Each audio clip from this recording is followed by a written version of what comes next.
So here we are on Wednesday. It's Wednesday, June 29th, right? Just after the summer solstice. And so what I thought we'd do today is just practice what we've been doing all these months. I can't remember, when did we start, Anne? We started in March? We started in March. Yes. Started in March. So we've already gone through one season and here we are. So I thought we would just do what we do at the kitchen table, practice and see where it goes. And we'll try to keep it fairly short, like under 40 minutes, because I know it can be hard watching other people on a screen, especially after all this COVID time. And I'll just start out by just recapping a little bit on the idea of what we're doing, which comes from Anne approaching me based on some literature that she read that I talked about how I try to use kitchen table methodologies and kitchen table practices, in particular with my students and with my lab and the people I train and work with. And that is basically just coming to the table as humans first, coming to the meetings with ourselves fully and where we're at. So in with my students in my lab meetings that we have, we usually cook and eat together. We always cook and eat, or at least before the pandemic we did. And then we do, we do smudging, and we usually have an eagle feather with us. And so we go around the circle and everybody talks first in the first round around the circle about where they're at personally. You're not allowed to talk about work. I'm so busy, I got 3 papers to write, and we can all do that, right? But it's like, no, talk about yourself first, personally, what's going on, what's on your mind, what's on your chest, your family, your pets, whatever it is, right? And then the second round, because it's my lab meeting, we usually talk about the work that everybody's doing, and we try to figure out how we can support each other. We have ideas with each other, we listen to each other's practice, and then we build knowledge that way, right? So anyway, Anne invited me to do this with this group in anticipation of the conference that people are now at least virtually. So that's what we're going to do. And so we're going to do our first round like we always do, just coming from where you're at. And then we will do the second one, talking about like just coming forward with their ideas about what this practice that we've been doing as it means as an Indigenous feminist practice. Like, how is it what we've been doing as an Indigenous feminist practice, and what does it mean where we're sitting right now as we kind of come to this, I guess, our last meeting since we've been meeting in March, which feels kind of sad too, right? But anyway, that's what we'll do. So I will say, like, I prepared myself for this meeting today because my spiritual practice comes from Korean Métis peoples. I use a pipe that I smoke, and so I'm in the midst of my own pipe ceremony here.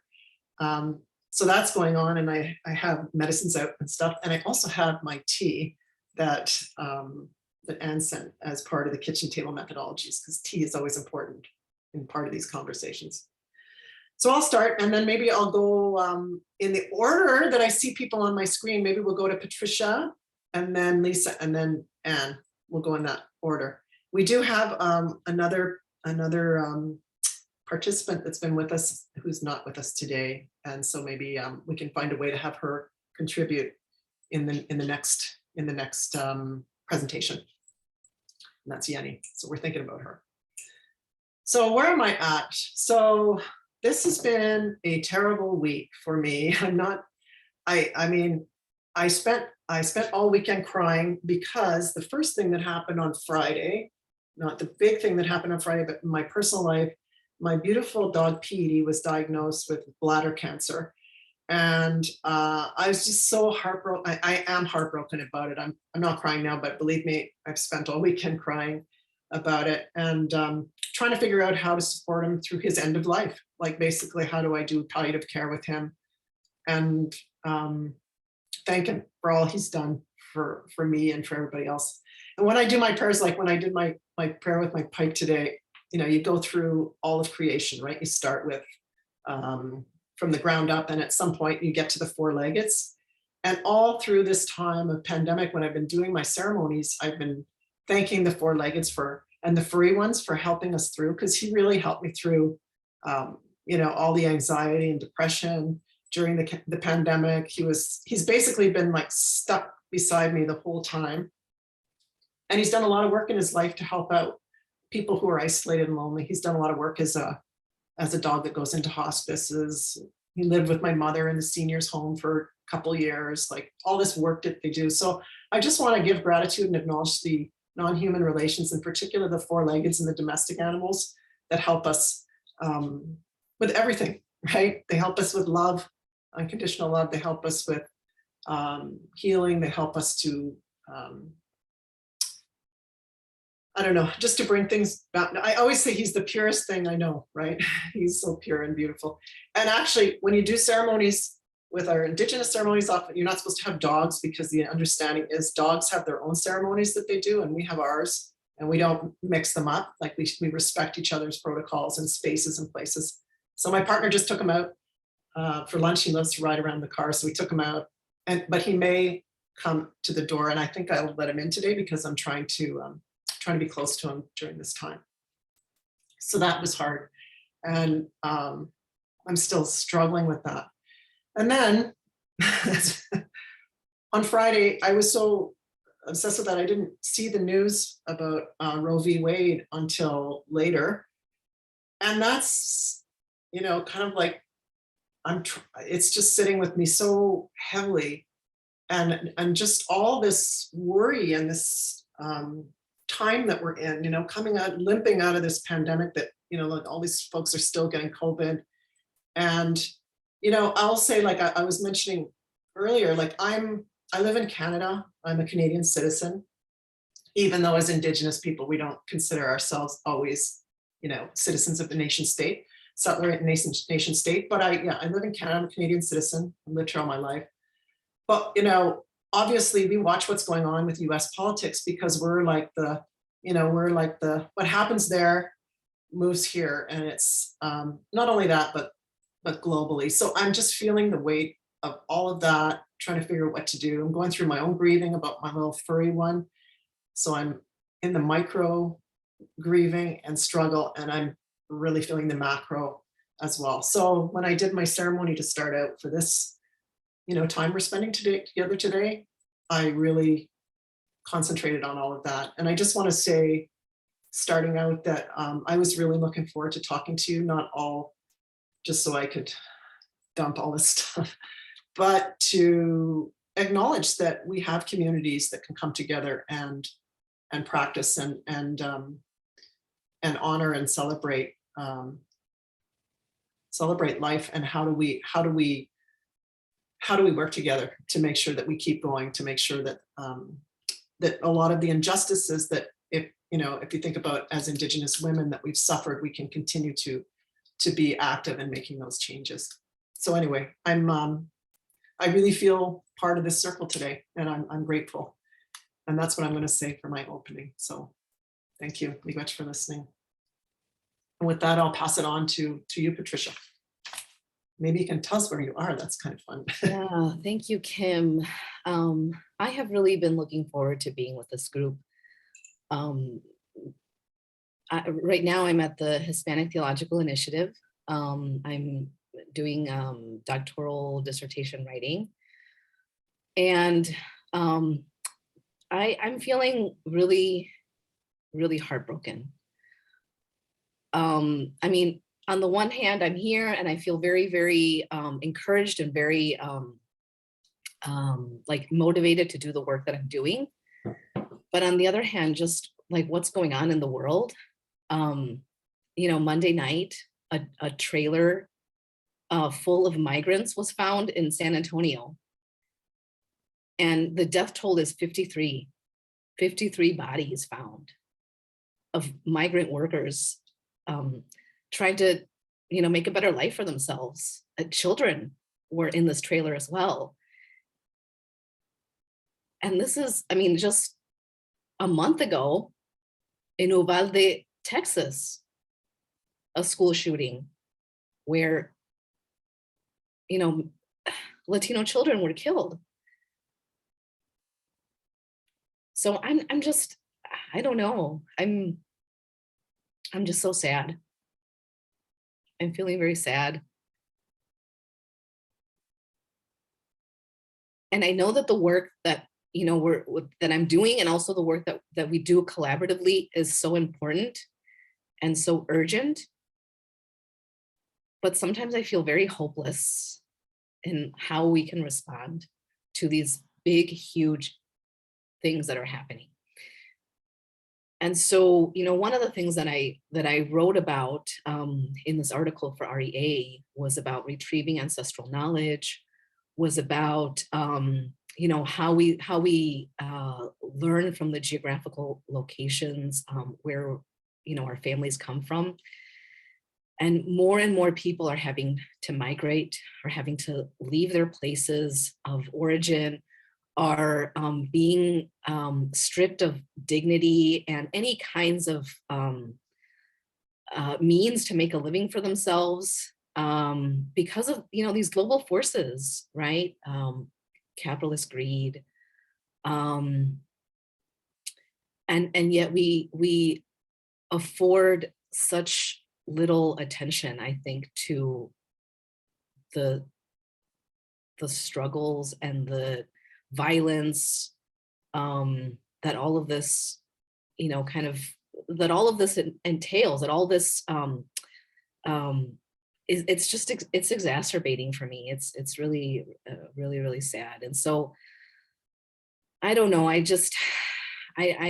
love being here in the space with you all, and I think that finding points of connection and also ways to support each other, and ways that our scholarship can give some voice to these issues.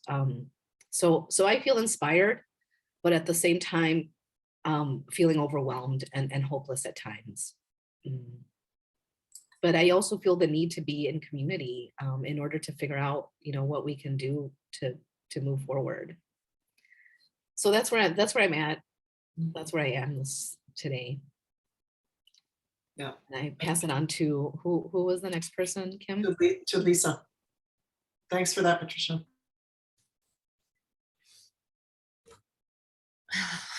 I have a head cold. Allergies are activated, so I'm not quite myself. Kim, I'm so sorry to hear about your dog. I've had 2 labs that were over 20 that I took care of at home until their last day, until their last breath. And it's a gift, and it's a terrible, terrible pain in your heart. But it's so wonderful to be able to give back the love and the joy that they've brought you. So I'll be thinking of you in the coming days. Patricia, you speak so eloquently about some really horrendous things that are they just keep happening on repeat. Just the total disregard for women, the expendability of children's bodies. It breaks my heart too, but more often than not, I just walk around with rage all the time.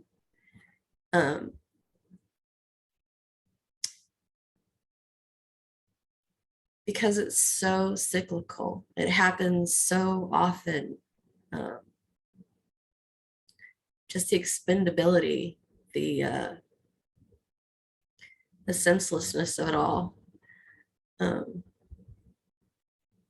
of course, we had elections in Oklahoma this week, local elections. And so, just sitting there watching all the campaign ads that just champion the wrong things.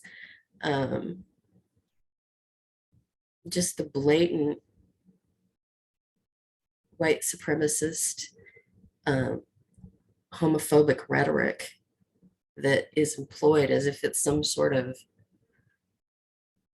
value and not the absolute opposite of it.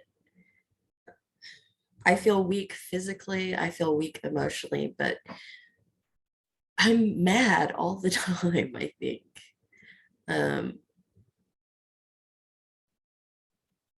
I just want to protest, but I feel like I'm screaming in the wind. My time with you guys and being able to process this with you has been so helpful in allowing me to articulate my feelings about the world. And it helps me process what I want to say in my work. I have tried to retreat quite a bit from the media this week, in the last couple of weeks, because it's been so toxic.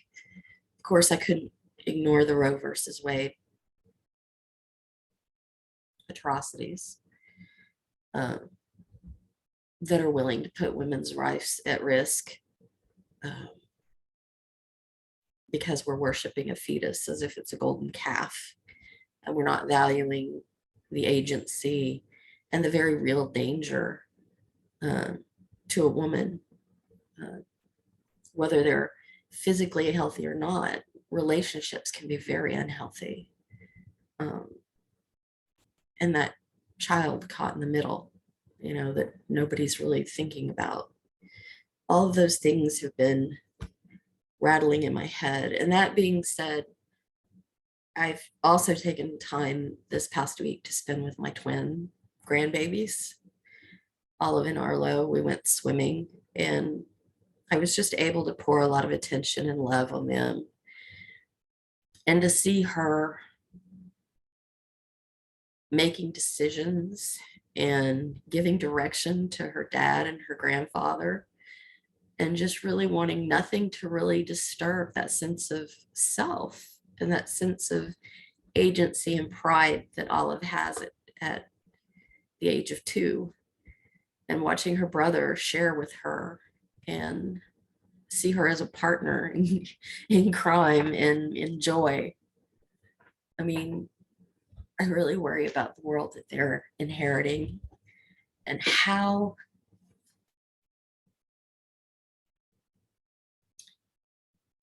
senseless it all is to keep imposing those same kinds of restrictions when there's the capacity to have joy and abundance and wholeness. Yeah, I'm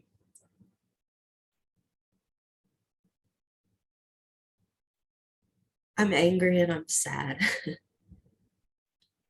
but I'm grateful for those little moments with them and with you guys and with my husband, my partner in crime. So really, that's all I can say about that right now. So are we going to Anne now? Oh gosh. I have been so looking forward to this as well. For all of the reasons that you all have stated, but I think 2 stand out for me. One is that it's really hard for me to develop my scholarship outside of community. Really hard. I cannot just read a book and sit at a desk and write something good. I need to be in community with loved ones and like-minded people. And I find that with you all. And every time we meet, I have some new energy for discovering something new and true. And that for me, it just doesn't happen sitting at a desk. And I have, in the last week, I've had COVID, and like all of you have been really disturbed by the erosion of women's rights in the United States, which of course have been eroded for women of color for generations. And I want to name 2 experiences I had that I haven't been able to name publicly yet, that kind of pushed me in the direction of the sort of disembodiedness that I think this movement against women is intending. And one is when I was just finally getting some energy back after having, being down for 4 days with COVID, I was walking around my house cleaning up because it was a mess. And I was walking actually this way in my kitchen, which is away from my television. And I turned around and I saw the news flash up that the Supreme Court had overturned Roe versus Wade. And I didn't stop and turn around and looked. I just walked away, walked outside and threw some trash away. It was like I could not face that as a real thing. Roe versus Wade has been the rule for women in our country since 2 years before my birth. You know, and I was the recipient of a healthy and legal abortion in the United States in the state of Oklahoma when I was a kid-ish. And this it's like an out-of-body experience or a disembodied experience, like not knowing how to embody this reality now. My family went to lunch the other day with another family and we were talking about this, and I was saying, I don't really feel, I'm not hanging a flag outside my house this year for July 4th. And I'm not feeling very patriotic at all, or like I have very much independence at all. And the man that was with us, our family friend, said, well, I have some opinions about that. And I very quickly said, I don't really want to hear any man's opinions about any of this right now. And I kept eating my scrambled eggs. And ever since then, I have felt like I should apologize to him for having been so rude. And every time I have felt that impulse to send him a text or say something, I have stopped myself, because our embodiment matters. The fact that we're having this conversation today in our bodies and about our bodies is so essential. I also have encountered some conversation lately among white feminists about the possibility of tribal lands in the US being sort of an accessible space for women to access abortion. I find that really frustrating to the extent that all of the economic and environmental issues that Indigenous women face in United States on tribal lands and off tribal lands are completely disregarded in this kind of conversation about providing white women space for abortion. So I'm thinking a lot about reproductive justice and health justice as religious leadership issues, about the role, about this conversation in spaces like the Religious Education Association and in my own theological scholarship. And I just wanted to share with you real briefly, one of the places I've been finding solace on social media, which should come to no surprise as anyone who lives in the 21st century. And there's a religious leader named Gail Song Bantam out of Washington State, who named these as religious issues really well for me. She said the complexity, I know I have to find where I wrote down what she said. She said these sort of reproductive rights issues are indeed religious issues and are issues that face and should face every religious leader in every faith community. And we need to be asking ourselves, she says, which bodies have never been subject to communally discerned positions, amendments, and legislation. So there are women's bodies have been, and arguably white women's bodies have been constantly subject to communally discerned positions, amendments, and legislations. But which women's bodies have not been considered when we think about not only reproductive justice, but environmental justice, economic justice, and the intersection of the three?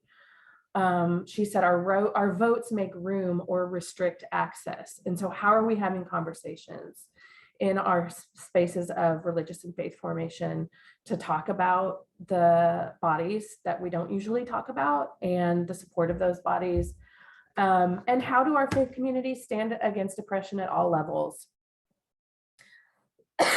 in intersectional ways, and not simply and take into account the well-being of our communities and not just our kind of individual rights, right? In this sort of matrix of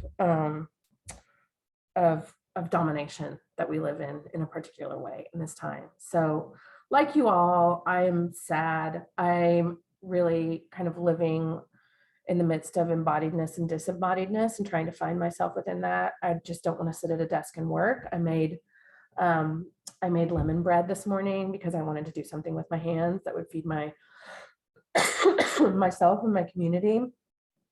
I'm so happy to see your faces and thinking about Yenny and thinking about our four-legged friends as well. And just loving each of you. Thank you, Anne. So that's how we're feeling. That's where we're at today, right? And I just feel the fullness of all of that, and I just want to thank you for that, all of you, and for listening to me. So I think maybe what we can do is just, again, let's just go around and just, it doesn't have to be focused or in response to anything in particular, but we could maybe just, or if you want to respond to each other, I think we'll go around the circle. The thing about using the circle is, everybody gets a chance to talk without, and everybody gets a chance to just listen and ponder. And then after we do that, maybe we have some time, we can pitch in with more dialogue. But yeah, just the question of like what we've done together, and everybody's expressed gratitude for that. How is this an Indigenous feminist practice that we're doing? I mean, maybe all those things are obvious by now, just listening to the first round. But yeah, what does this mean in terms of Indigenous feminism? How does that fit in? And when I think about it, and what I was thinking about this morning a lot was the granny spirit, right? So with the practice that I do, there's actually a grandmother spirit that looks after all kinship. She's also in charge of all the laws that have to do with relationality. And so I often pray to her, talk to her about what's going on, and thank her for holding certain things in place. And, we were talking earlier about the role of social justice, I guess, for lack of a better word, in the REA or elsewhere. And, I'm not a Christian, so I don't practice in that way, but I think about, well, what would Jesus do? And now I think about more often, what would Granny Spirit do? And what does Granny Spirit do all along? How does she guide us?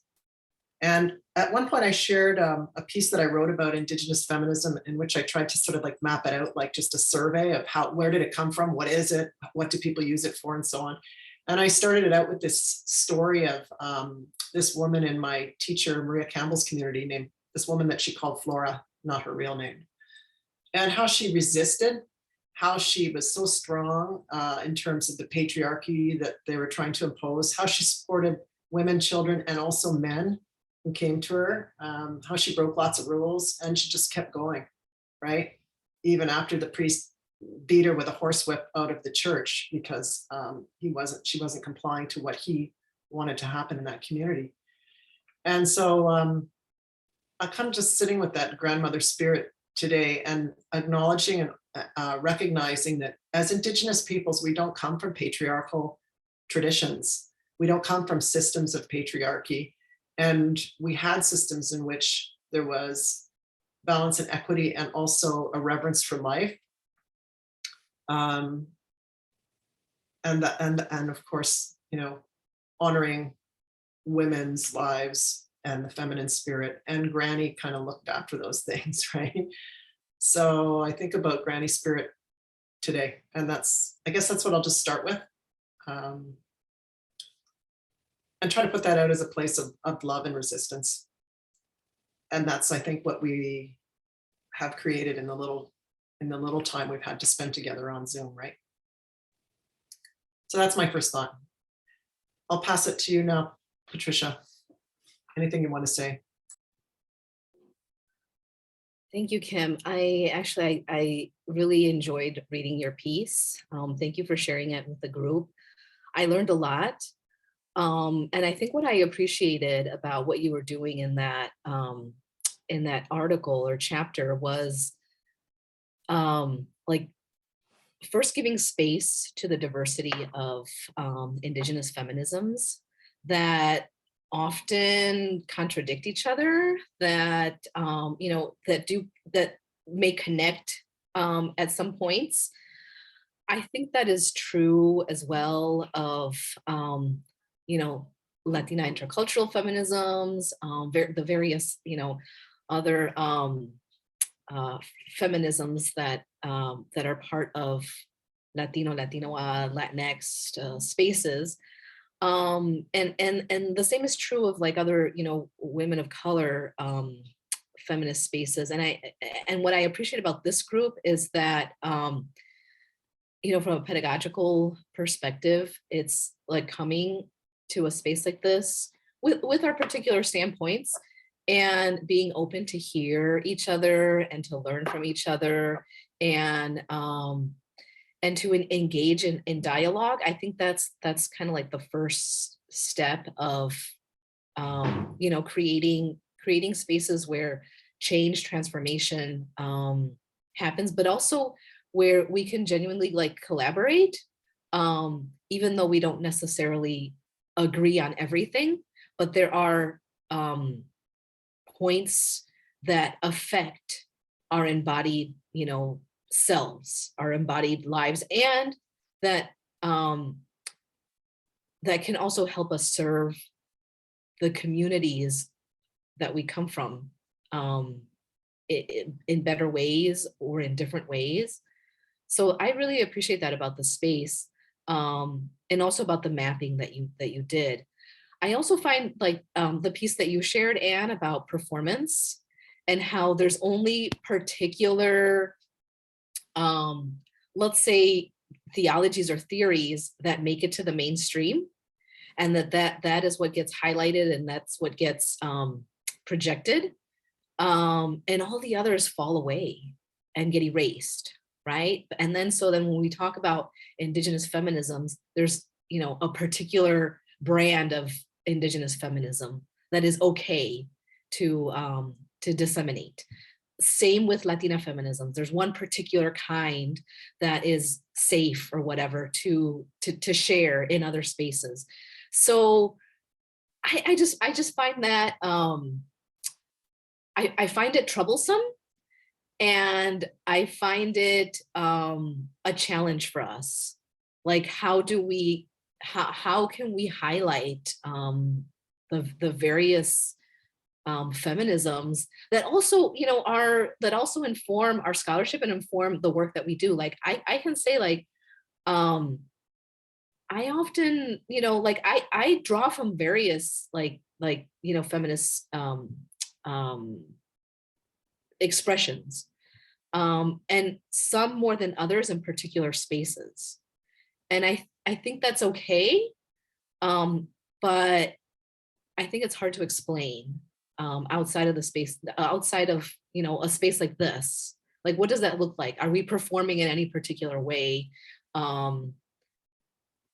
Yeah, that's what I've been thinking about with, you know, the readings that you all shared. And I really appreciate that. So thank you, Kim. Thank you. And maybe we can put a link to some of these things so people can get in on the dialogue that way, right? And other things. See Anne nodding. Okay, go ahead, Lisa. Anything you want to say?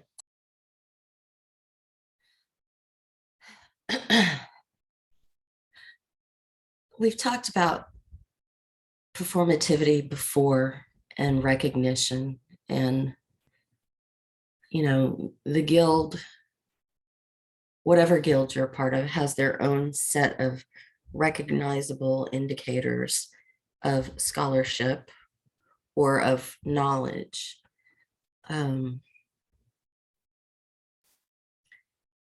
I find that truly important stuff happens in the cracks between those things.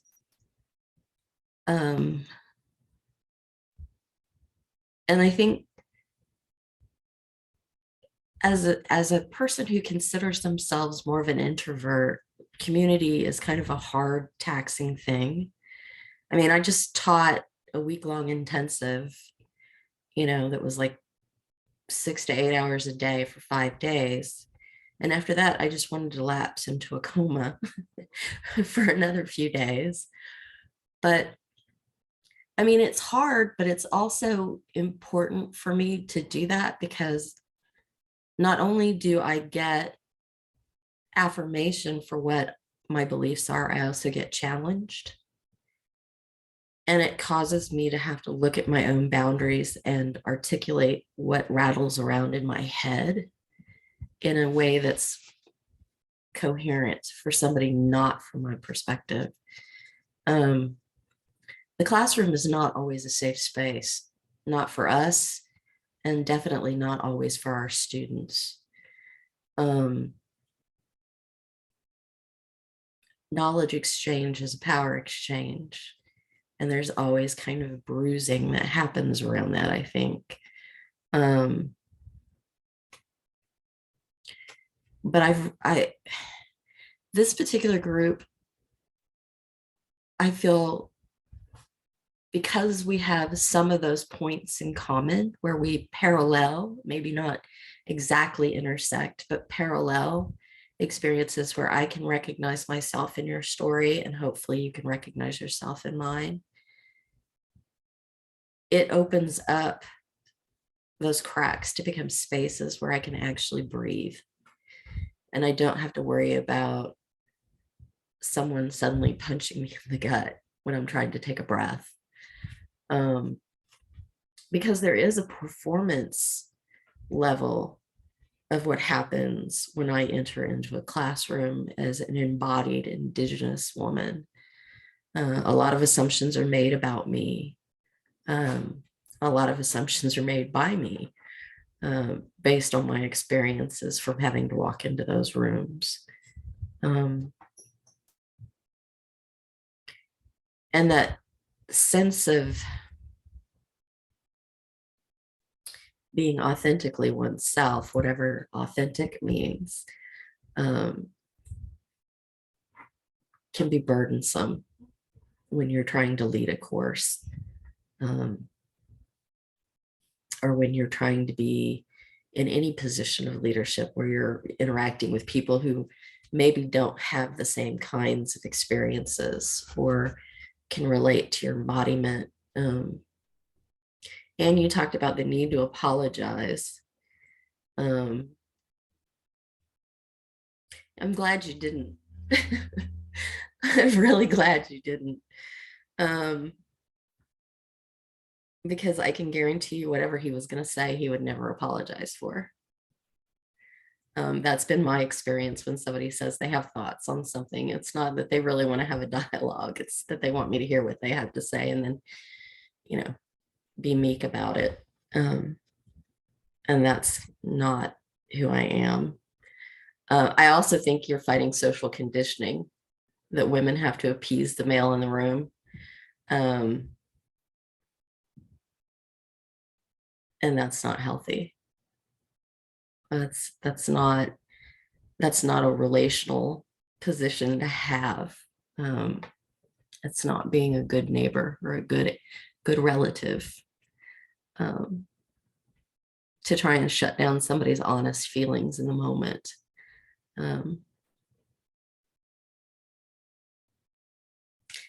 we all make mistakes and we all say things that step on each other's toes. I'm not saying, this is a horrible person. I'm saying you had every right to say what you wanted to say and not have to hear something else. And it, honestly, when I'm in my own head like that, I find out later, usually the person generally forgets about it a lot sooner than I do. So no harm, no foul, right? Enjoy your eggs.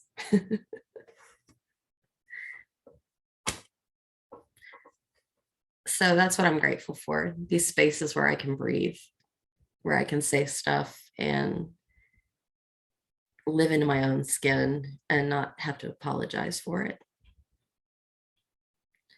As long as I'm being respectful.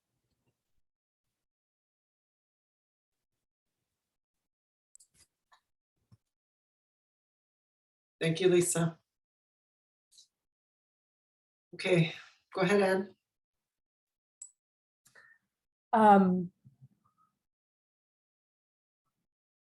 I'm thinking about the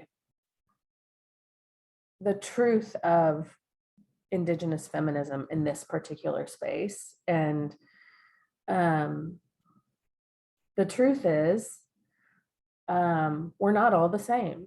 We're not all from, we don't have the same national origins, right? We don't share languages.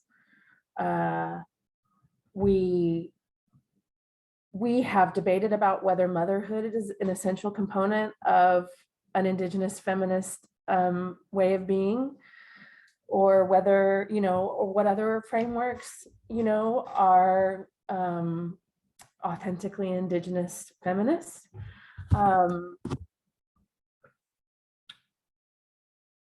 We bring particular theologies and anti-theologies. And so if there's anything that's been true about my scholarly work for my entire professional journey, it's that messiness has been probably the truest thing. That that our sort of colonial scholarly framework wants to constantly authenticate, right? And find the one kind of stream of discourse that we can all generate conversation around, and like push the messiness aside so that we can analyze this one particular thing. But I've always found myself drawn to the messiness, and as you named earlier, Lisa, like the cracks in things, the interstices, the places where ideas come together and get kind of blown out of the water because things are messy. And where was I going with that? I don't even know. I appreciate, Kim, that the article that you wrote about Indigenous feminisms presented that messiness and allowed me to wrestle with that messiness and my like location within that messiness. And I'm thinking also then, back to the conversations around reproductive justice and the intersectional nature of reproductive justice for women of color, and how reproductive justice is also connected to environmental justice and economic justice. And then I'm thinking about the fact that Pride happened here in Oklahoma last weekend. Gay Pride happened, was celebrated right openly. And I'm thinking about trans men who become pregnant because of their own, on their own accord, or because of sexual violence, and trans women who need access to dependable and affordable health care, and like how all these issues, unnamed issues, intersect around this whole kind of conversation around Roe, and what this means for religious leaders. And if my mindset stays in the conversation about individual rights, a woman's individual right to an abortion, and if I stay isolated at my desk and don't have conversation with you all, right? I have the tendency towards self-isolation and sort of an introverted way also, Lisa, which I think keeps me safe, but also means that I'm not kind of engaging with the full complexity of truth, right? I have to force myself into these kind of conversations where the messiness is present. And those are the spaces I love right? Those are the spaces where I can find new generative insights for my own scholarship and teaching, and thinking about how to lead field education in the next year with students who are becoming pastoral leaders in their congregations, and should think about things like women's reproductive justice, everyone's reproductive justice. So I think for me, more than anything, Indigenous feminism means resisting the impulse to, always having to dance with the colonial entity, right? That is always there. Oh, there, you guys can come in. There, kids are walking in the door. Hi, boys. Hi. There's always this dance with the colonial entity, and there is not such a thing as you guys can eat outside or you can eat in there. There may always be this dance with the colonial entity, and I don't know that there is anything, because of that, there isn't any sort of true pure indigeneity anymore, or any true pure Indigenous feminism.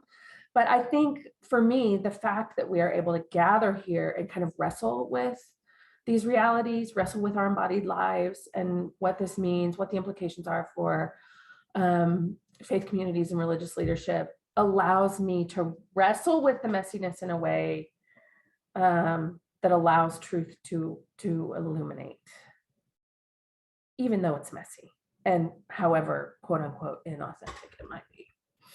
Authentic or inauthentic, whatever the hell that means. Thanks, Anne. I feel like we're just getting started, right? And especially, wrestling with the very heavy issues of the week, of where we're at in the world, that we could have some really messy dialogues around this. So I appreciate you putting that out there, the value of it, right? May that continue. So I'm mindful that probably, how many minutes have we been going here? At least 40, right? I think. So I'm mindful that our audience that's going to listen to this recorded message might find that enough to chew on. But I'll open it up right now. Is there anything anybody wants to say in terms of a burning response? And if not, maybe we can just go around the circle one last time for a very quick, closing, because when you open a circle, it's always good to close it too. So go ahead, Anne, did you have something you wanted to say or add? I think I just had a final thought, and that is, what is the implications for this kind of space that we're demonstrating and embodying here for the REA as a scholarly guild? And why did we do this in the first place in order to show to the REA? And I think if there's anything I want and hope for the REA, it's that our gatherings and our discourse are more open to playing with the mess, and engaging one another, finding points of consonance and where we can interreference in healthy ways, but also engaging with our difference, rather than utilizing the discursive space to highlight an individual and dissect a singular topic.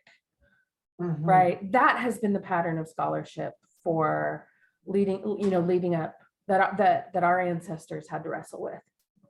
Right? So what would it mean for us to utilize the wisdom of this Indigenous feminist space and all other spaces that are willing to engage with embodied messiness in order to discern new truths? So that's my cat meowing in the background. That's Luna. And the four-legged furry ones and kids and food and all that stuff is such an important part of what we're doing here, right? Creating that space. So I'm really glad that we got to have a bit of that. And the banana bread. You can eat a piece for me. Okay, so let's finish up just with a final round to close, even a word or two about where you're sitting now going forward. And this presentation, of course, will be followed by a more formal presentation tomorrow night for those of you that are watching this now.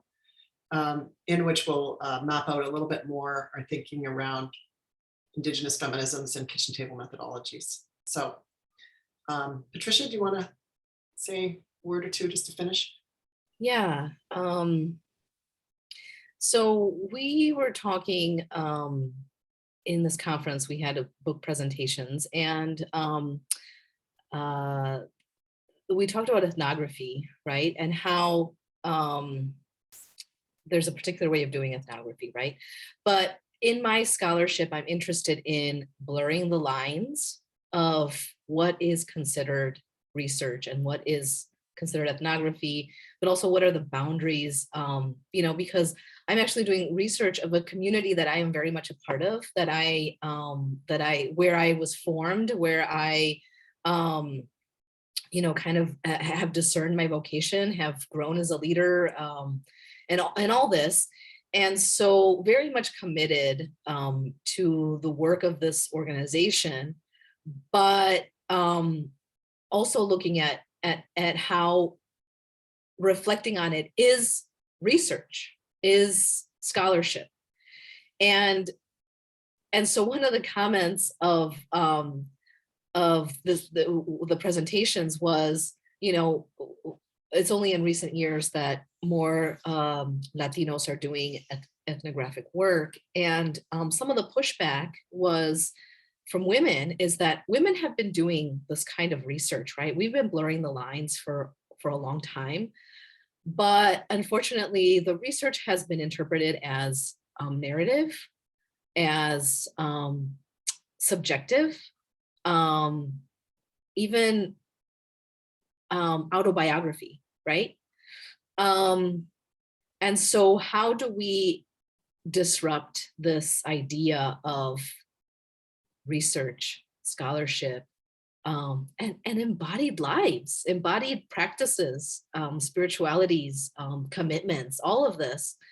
I don't think that there's any defined lines. And I think that we need to be more honest about, as researchers and as scholars, the commitments and the communities that shape us, and why we do the work that we do, without parsing that out, right? So that's why I love this space and what we're doing here. That's one of the many reasons I'm really enjoying this collaboration. So thank you all. Right on, thank you. Go ahead, Lisa. I'm mindful of time, but all this conversation has got me thinking about what it was that drove me to scholarship in the beginning. What was the first impetus to push me into theology, and specifically looking at Indigenous women's bodies and narratives of sin in the Western imposition of sin on Indigenous women's bodies as a mechanism of power, control, biopower. And it goes back to me being a 7-year-old girl who was watching a newscast and seeing an account of an Indigenous woman being brutally murdered and them never solving the crime. And not only her, but again, at the age of about 12 and again around the age of 17, that same, they suspect killer killing 2 other women. With no, to this day, it's a cold case. And these were Indigenous women living on the margins, but in my child's mind and in my adult mind still, they're blood of my blood and flesh of my flesh. And so what happens to these bodies matter. And I think that's what embodiment means to me in my scholarship. It's recognizing the fragility and the vulnerability that we all bring to our scholarship.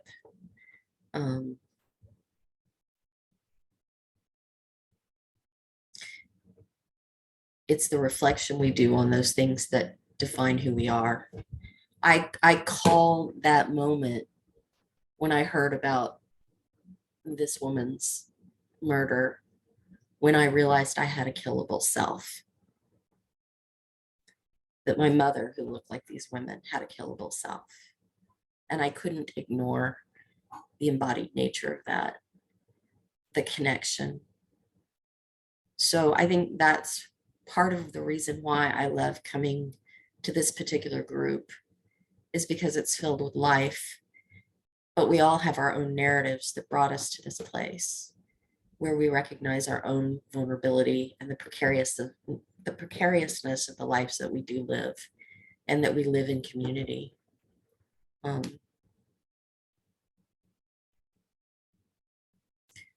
So that's what I think about when I think about the messiness driving scholarship.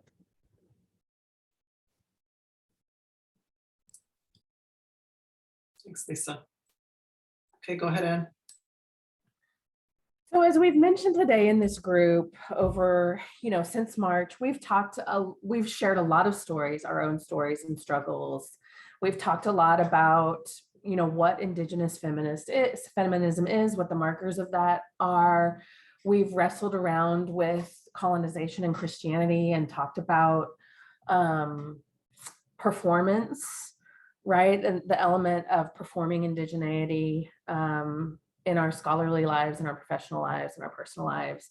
And I think now at the close of this, what I'm realizing is more true than anything to me is that none of you all have asked me to perform in any particular way. No one here has forced me to, as Lisa says, put on red face. Right? No, never have I felt I needed to show up here dressed up in a certain way, saying particular things in order that you would know that I'm an Indigenous woman. I feel like I have to do that in the Theological Academy all the time. Like that's the desired performance, is for me to show up with beaded earrings and with some, to be the person that recognizes the 4 directions and shit like that. And that's what I see when annual meetings get together, scholarly meetings get together and want Indigenous people to come and do, perform ceremony for them. They want us to have our powwow shawls. They want us to bring our children and oogle over them, and they want us to play drums. What I get from you all is that you look at me, you hear me, and you go, oh, Indigenous woman. Look, my Indigenous child just walked past me. My Indigenous husband just walked out the door. You know what? These are our daily interactions. This is our daily life. It's not a performance. It is about our embodied realities. It's about what I'm going to feed my child when I hang up from here. And how I'm going to talk to him about being a man in a post-Roe versus Wade world. So I am so grateful for the complex conversations that we've had, and especially for the fact that you all invite me in some unnamed way and compel me to show up in my authenticity and free from performance. There's so many rich discussions around performance, which we can carry on with. So I'll just finish with one word. The word that comes to me is leadership. I'm gonna finish with that one in all the senses, right? So I think we're going to stop the recording and then we will go to a live Q&A, which will happen sometime next week. So thank you, everybody. We look forward to discussions with all this messiness. Bye. See you soon.